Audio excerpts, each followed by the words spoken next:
Well, my name is John Heemer. I'm from Pennsylvania in the United States, and I work with an organization specifically here in Kenya as a volunteer, and the organization is called Priority One Foundation, and it's a ministry that reaches out to men specifically to help them learn to walk in a deeper relationship with Jesus Christ. There are a lot of challenges affecting men, also boys, the youth. Maybe what are some of the challenges and how can they overcome them? Well, there's certainly a lot of challenges that young men here in Kenya and the United States also struggle with. There are issues with pornography, alcoholism, drugs, crime, a lot of different things. And in both countries, both young men deal with those things. So the question then becomes, well, how do we help them deal with those? Well, the first thing that we like to concentrate on is the fact that they need to have a relationship with Jesus Christ.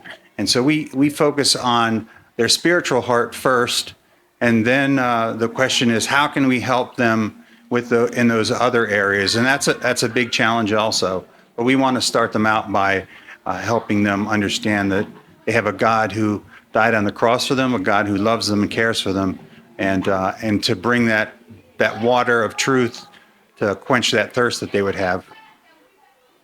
All over the world, the youth they say there's no employment, they don't have anything about the economy. The economy is very harsh for the youth.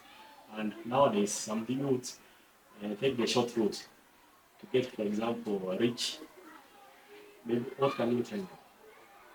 Just so I understand the question. So the question is, they want to take a shortcut to get rich. To get rich. There is no real shortcut to get rich. And even if you found a shortcut to get rich, it's not necessarily the answer, because the people who find shortcuts to get rich, it never lasts long. And sooner or later, it runs out. So the reality is, from my perspective, that you need to have a relationship with God, number one, and you need to follow God, and He'll lead you into a path. And if that path happens to be you become wealthy, well, then I think God has an expectation that that wealth will be shared with others too. So, but yeah, I know what you mean. They want to be, they play football so that they can become a football star and make millions of dollars or millions of Kenya shillings, whatever. But the reality is, it's a false. It's just false. It just doesn't fulfill them the way they needed to be fulfilled. Any riches from the world aren't going to give you what you want. And a lot of the boys, we are talking about the men. Mm-hmm. Now the men are losing hope. There is some of them are wants to commit suicide. Maybe what's your message to the youths who are Well, I'd hope one thing would be, I mean, I talked about the need to have a relationship with God, and it should start there. But I know that can't be, that isn't enough as long as they're on this planet.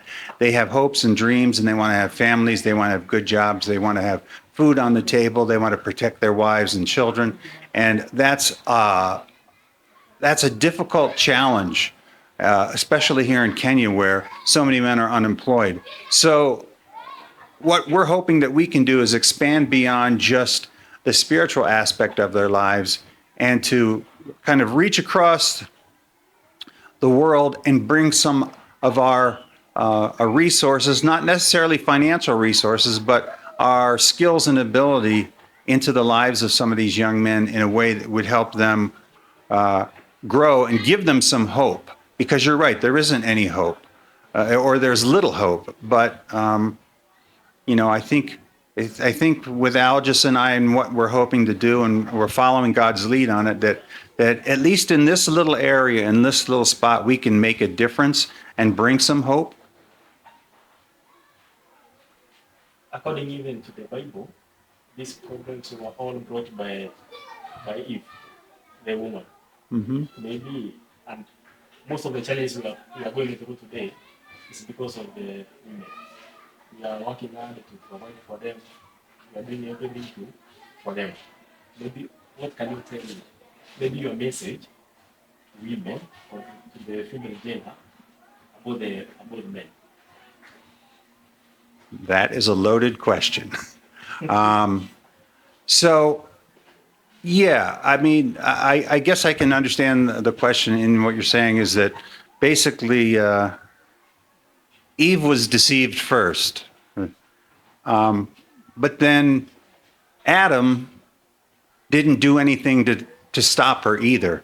You know, he didn't intercede. He kind of just acquiesced to the situation, and yeah, it created a bad situation. So as far as the women are concerned, I'm I'm not one to say that I blame them, but you know, a man has to step up still and do the right thing in his life. He's got to be the leader of his household from a spiritual standpoint. And I know it's a challenge here where a lot of men don't have work and they could lose their job on one day and all of a sudden not have money for the rent.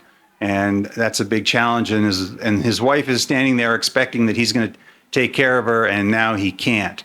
And that's a big difficulty. But yeah, I don't know that I can draw on anything specifically regarding, you know, the woman's